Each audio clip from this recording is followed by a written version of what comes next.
in the way of really getting down to what's deep inside of us.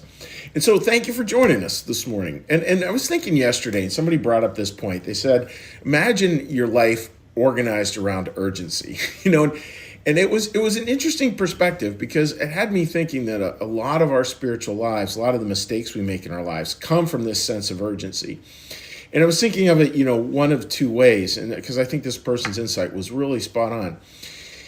We have sort of an internal and an external of our lives, this heart and soul of everything, and then the surface part of everything. And on the surface part, urgency can show up all the time. Wanting to solve this problem, needing to get this thing done yesterday, blah, blah, blah, blah, all that stuff. And when we come to really function from a sense where everything is urgent and everything is frenetic and every sentence ends with an exclamation point, it can really do a lot of damage spiritually. And you think about that. So here's our internal, this interior memory, and here's this external part.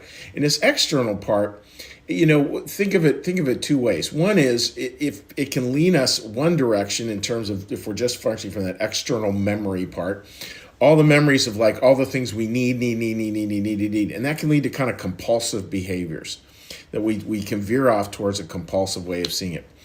And another part where we can get off track is on the negative side with urgency. Like if we're so afraid, we have all these memories about all the things that have gone wrong, and that creates its own warped sense of urgency because we know all the things that can go wrong in life. That can steer us a very negative direction because we're constantly rehearsing, World War II. We're constantly rehearsing all the bad things that have happened. And important to remember that just because something bad happened doesn't mean it's going to happen again. It doesn't mean that there's a pattern out there that just will continue to deal you one bad hand after another. That's not true. We may have that for a period of time in our lives, clearly, but it's not true that the universe is set up to just deal you one negative thing after another. That's not how it works. So you think about that, friends. Just imagine your life organized around urgency. And not the good kind of urgency, the bad kind of urgency, the kind that is like always needy and always fearful. Needy and fearful, those parts of urgency are not a good place to live our lives. And is so beautifully said with the spiritual life. Much of it is when we start to get the aha of like, oh, what's my life without that kind of urgency, without urgency that's all built around neediness and fear. What's life when it's not built around that? And how does it settle into something different? And that's where I want to read again to you this passage I read yesterday about the internal memory.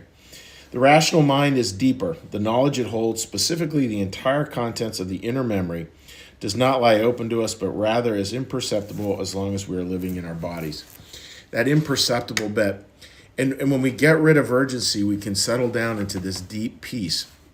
And this peace, it is very imperceptible. It's very hard to actually talk about. And all of us who are watching this have been there at least a couple of times, probably been there a couple of times over the past few days, even if it's just for a fleeting minute. And it's that place of just wellness.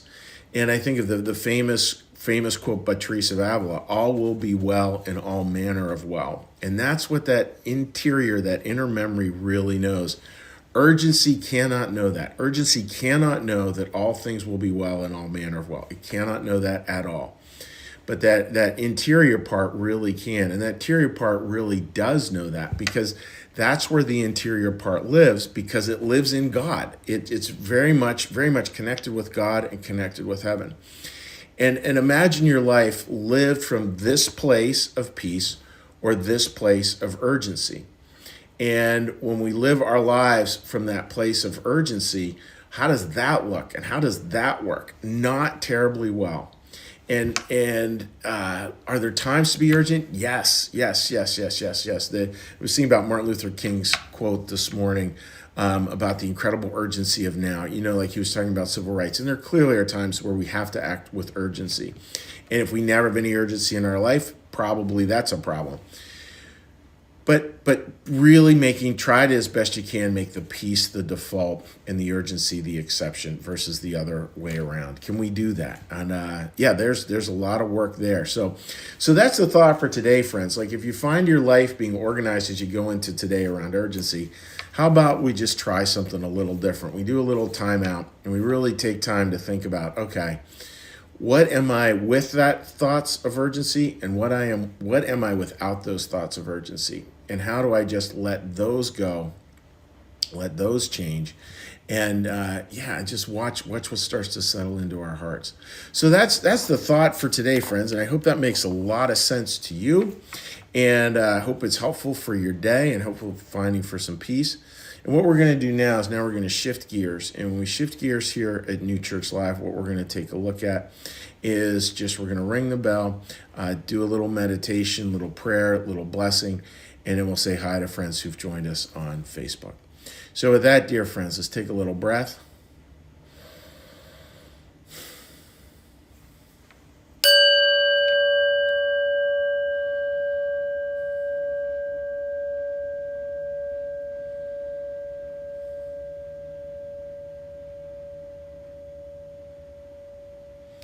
A meditation from the Old Testament.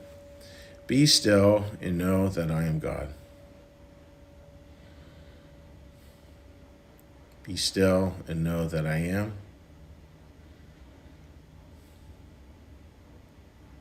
Be still and know that I.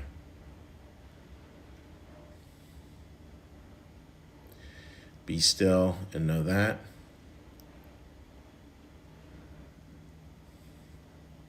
Be still and know. Be still and.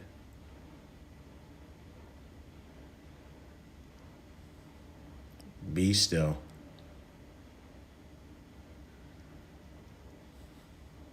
Be.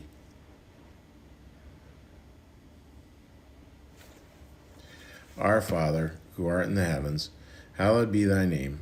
Thy kingdom come, thy will be done, as in heaven, so upon the earth. Give us this day our daily bread, and forgive us our debts, as we also forgive our debtors. And lead us not into temptation, but deliver us from evil.